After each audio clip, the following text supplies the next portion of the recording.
And Ahab told Jezebel all that Eliah had done, and withal how he had slain all the prophets with the sword.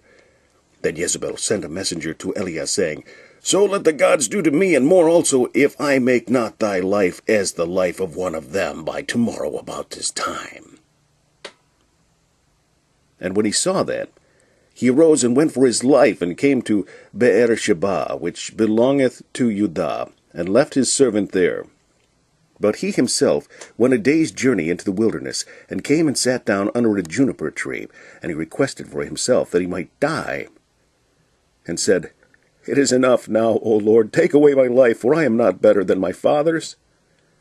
And as he lay and slept under a juniper tree, behold, then an angel touched him, and said unto him, Arise and eat. Then he looked, and behold, there was a cake baken on the coals, and a cruse of water at his head. And he did eat and drank, and laid him down again.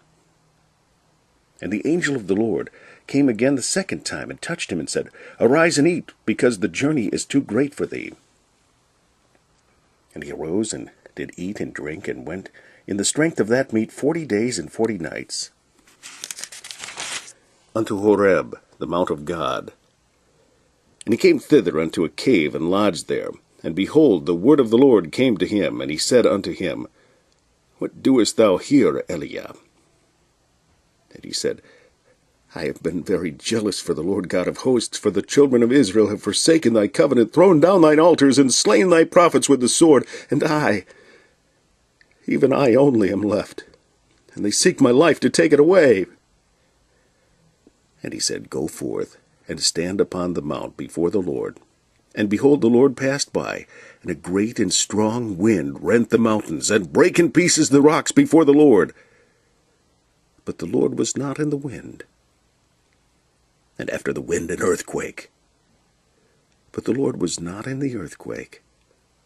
And after the earthquake a fire. But the Lord was not in the fire. And after the fire, a still small voice.